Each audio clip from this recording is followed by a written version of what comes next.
آج کل یوٹیوب پر فیس بک پر ایسے ہی ہمارے مجاہدین موجود ہیں جنہیں خود اپنے مذہب اور مسلک کی مکمل معرفت حاصل نہیں ہے، لیکن مسلک اور مذہب کی حفاظت کا ٹھیکہ ان کے ذمہ ہے، اور وہ کہتے ہوئے نظر آتے ہیں یہ علماء کر کیا رہے ہیں، جھک مار رہے ہیں، کام تو ہم کر رہے ہیں۔ ایک صاحب نے مجھے کہا مفتی صاحب آپ ٹی وی پہ بیٹھ کے کیا کر رہے ہیں، آپ اس مسئلے پہ کیوں نہیں بولتے، اس مسئلے پہ کیوں نہیں بولتے؟ میں نے کہا تم نے بالکل ٹھیک کہا، میں تو مار رہا ہوں جھک اور کچھ کام نہیں کر رہا ہوں۔ آپ ایسا کریں، عالم بنیں، مفتی بنیں، میڈیا کی اچھی طرح پریکٹس کریں، میری جگہ آ کر بیٹھیں، اور جو میں نہیں کر رہا وہ آپ کریں، بس پھر اس کا سارا جوش جھاگ کی طرح بیٹھ گیا۔ تو علماء کو برا کہنے والے اگر کوئی یہاں ٹن ٹن بیٹھا ہوا ہے کہ جو اپنے جوش میں کہتا ہے جس طرز میں چاہتا ہوں سنیت کا کام ہو علماء کو بھی کرنا چاہیے، تو بیٹا آپ ہمیں نہ سکھائیں۔ اگر ہمیں سکھانا ہے تو پھر آؤ ہمارے پاس، ہم تم سے کچھ کویسچن کرتے ہیں اور تمہیں احساس دلاتے ہیں کہ تمہاری سنیت کس درجے پر پہنچی ہوئی ہے، تم ساتویں آسمان کے کس کنارے پر بیٹھے ہوئے وہ ہم بتائیں گے، اور انشاءاللہ وہاں سے ساتویں زمین کے اندر نہ گرو تو ہمارا نام بدل دینا۔ آپ اپنے جوش کی وجہ سے سمجھتے ہیں علماء جھک مار رہے ہیں، وہ چنے کی ریڑیاں لگا کر بیٹھے ہوئے ہیں، آپ کے طرز کو اختیار کیا جائے۔ جب ایک بچہ چھوٹا ہوتا ہے نا، اسے نہیں پتا کہ والد صاحب کیسے کما کر لا رہے ہیں، پورے مہینے کا خرچہ کیسے نکل رہا ہے، اگر بہن کی شادی کرنی ہے تو کیسے بات کرنی ہے، جہیز کیسے جمع کرنا ہے، بیٹے کی بری کیسے جمع کرنی ہے۔ وہ اگر اپنی بڑھ کے مارے تو ماں باپ کہتے ہیں بیٹا ابھی بہت چھوٹے ہو، ذرا بڑے بن جاؤ، حالات دیکھو گے، ماحول دیکھو گے، باہر نکلو گے، سب سمجھ میں آ جائے گا۔ آپ ایک محدود پیمانے پر کام کرتے ہیں، علماء بڑے پیمانے پر کام کر رہے ہوتے ہیں، اور آپ تنقید شروع کر دیتے ہیں، اور اپنی یہ حالت ہے کہ چند کویسچن کر لیں سنیت کے بارے میں تو معلوم نہیں۔ تو ناراض مت ہوں، بلکہ میں اس طرف آپ کو لانا چاہتا ہوں، آپ کے اوپر بھی ضروری ہے کہ آپ دین کو سیکھیں، خدا را گھر سے جہالت کو ختم کریں، عقائد اسلام سیکھیں، عقائد اہل سنت سیکھیں باقاعدہ، اور سیکھنے کا پروسیس 4 سٹیپس میں کمپلیٹ ہوتا ہے۔ یہ میرے فقیر کی اس گنہگار کی درخواست قبول کیجئے گا۔ 4 سٹیپس: نمبر 1 غور سے سنیں، نمبر 2 سمجھیں، نمبر 3 ذہن میں یاد کریں، نمبر 4 اس کو بیان کریں۔ ہمارے بہت سارے سنی بڑے بڑے جلسوں میں جاتے ہیں، باہر نکلتے ہیں کہتے ہیں اوئے ہوئے آج تو ایسا بیان تھا، آئے ہائے ہائے ہائے، ایمان تازہ ہو گیا۔ اب ان سے پوچھیں بیٹا ایمان کسی کہتے ہیں، ذرا اس کی شرعی تعریف بتاؤ، نہیں پتا۔ اچھا تازگی ایمان کا مفہوم کیا، یہ بھی نہیں پتا، لیکن مان لو کہ ایمان تازہ ہو گیا۔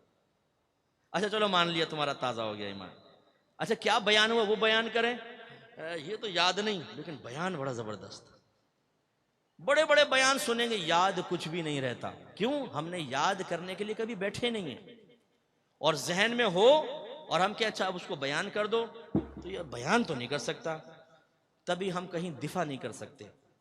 ایک شادی بیاہ کی محفل میں ایک بد مذہب لوگوں کا ذہن خراب کر رہا ہوتا ہے، ہم احساس کمتری کا شکار ہو کے خاموش بیٹھے ہوتے ہیں کہ میں اس کو روکوں کیسے، جواب کیسے دوں۔ میں یوکے میں ایک محفل سے نکلا، ایک لڑکا مجھے چھوڑنے جا رہا تھا تو وہ اپنی بتانا شروع ہو گیا کہ مفتی صاحب ایک دفعہ ایک محفل سے مجھے نیاز ملی، میں اپنے ایک دوست کے پاس گیا، وہ نیاز نہیں کھاتا تھا، اس کا منکر تھا، میں نے بغیر بتایا اس کو دے دی، اس نے کھانا شروع کی، تو میں نے اسے کہا پتہ ہے تم کیا کھا رہے ہو؟ اس نے کہا کیا؟ میں نے کہا نیاز۔ تو اس نے کہا لا حول ولا قوت، اور وہ نیچے پھینک دی۔ تو میں نے اس سے کہا کہ پھر آپ نے اس کو کیا جواب دیا؟ کہ اس سے میں کیا جواب دیتا، مجھے تو کوئی جواب آتا نہیں تھا۔ یہ حالت ہے ہماری کہ جب مسلک اہل سنت کے دفاع کی باری آئے تو یا تو کچھ صلاحیت ہو یا نہ ہو میدان عمل میں کود پڑیں گے اور مسلک کا بیڑا غرق کریں گے، اور یا پھر احساس کمتری کے ساتھ اپنی آنکھیں بچا کے سائیڈ میں کٹ لو، علماء جانے ان کا کام جانے۔ بھائی ایسا نہیں ہے، آپ میں سے ہر شخص پہ ذمہ داری ہے، آپ میں سے ہر ایک کو کامل سنی بننا ہے۔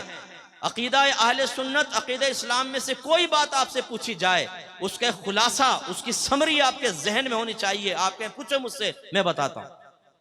کوئی پوچھے نبی کریم کے حاضر ناظر کا مفہوم کیا ہے، آپ کہیں یہ مفہوم ہے اور یہ اس کی ایک دلیل ہے۔ ایک دلیل تو اپنے ذہن میں رکھ لیں، نبی کریم کو علم غیب حاصل ہے کہ نہیں ہے؟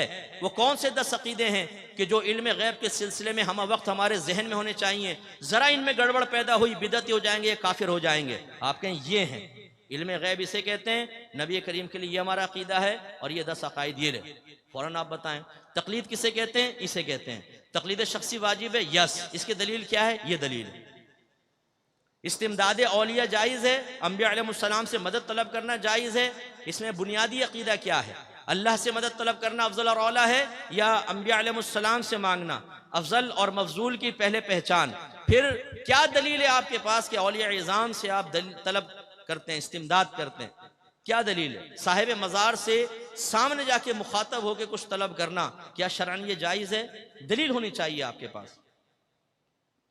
نیاز آپ کے گھر میں ہوتی ہے، تیجا ہوتا ہے، 40واں 10واں 20واں، ان کی معلومات آپ کے پاس ہونی چاہیے. اور اگر آپ کے پاس کچھ بھی نہیں ہے لیکن پھر بھی آپ اپنے آپ کو سنی کہتے ہیں تو معذرت کے ساتھ اس کی مثال ایسے ہے، ایک آدمی گلے میں اسٹیتھوسکوپ ڈال کے سفید کوٹ پہن کر آیا، کہنے لگا میں ڈاکٹر ہوں. آپ نے کہا کتنی کلاسیں پڑھی ہیں؟ کہہ رہے کبھی اسکول تو نہیں گیا ہوں. ہیں جب اسکول نہیں گئے تو یہ؟ اس نے کہا مان لو میں منہ سے کہہ رہا ہوں ڈاکٹر ہوں، اسٹیتھوسکوپ بھی لگایا ہوا ہے، کوٹ بھی پہنا ہوا ہے، مان لو ڈاکٹر ہوں. مان لیں گے آپ؟ بولیے مان لیں گے؟ لیکن سنی مان لیتے ہیں ہم. ذہن میں کچھ بھی نہیں ہوتا لیکن محفل میں بیٹھا ہے، سننے والے رنگ میں آ گیا ہے، مان لو کہ میں پکا سنی ہوں. بھائی کیسے مان لے؟ تم نے تعلیم حاصل کی ہے سنیت کی؟ عقائد اسلام کے بارے میں ہم نہیں جانتے. اللہ تبارک و تعالیٰ کا انٹروڈکشن پیش کرنا ہو کہ اللہ کون ہے، نپے تلے الفاظ میں بیان کریں جو اس کے تمام چیزوں کا احاطہ کر کے ایک جامع تعریف بنے، تو ہمارا مسلمان سوچ میں پڑ جائے گا اپنے اللہ کا تعارف کیسے پیش کروں، اسلام کا تعارف کیسے پیش کروں. تو خدا را ہم اتنا ہی کر سکتے ہیں کہ ہم آپ کے لیے پلیٹ فارم فراہم کریں. العلماء ورثۃ الانبیاء، علماء نبیوں کے وارث ہوتے ہیں. جو کام نبیوں کا ہوتا ہے علماء وہ کام کرتے ہیں. ہم کوشش کر رہے ہیں کہ وہ کام کریں.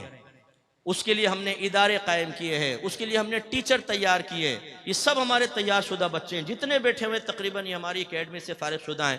یہ دیکھیں اس اکیڈمی کی ایک اور شاخ کے تیار شدہ ہیں. یہاں کتنے بچے بیٹھے ہوئے ہیں. ہم اتنا ہی کر سکتے ہیں کہ ہم تیار کریں، ہم آپ کو پلیٹ فارم دیں.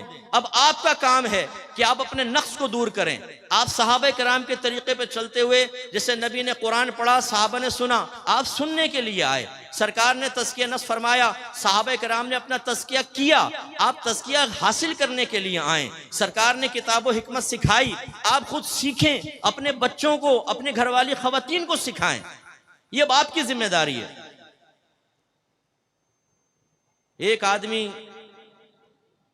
ٹینٹ لگا کر بیٹھ جائے، دوائیاں فری میں آپ لے لیں، بھائی آ کر میں آپ کو چیک کرتا ہوں، ڈاکٹر بیٹھا ہوا ہے، آپ بیمار ہیں، آپ چل کر نہ آئیں اور مر جائیں. بتائیے قصور کس کا ہے؟ وہ تو سب کچھ تیار کر کے بیٹھا ہوا ہے، کیوں نہیں آئے اس کے پاس، وہ علاج نہیں کروایا؟ میدان محشر میں کیا جواب دیں گے آپ اللہ تعالیٰ کی بارگاہ میں؟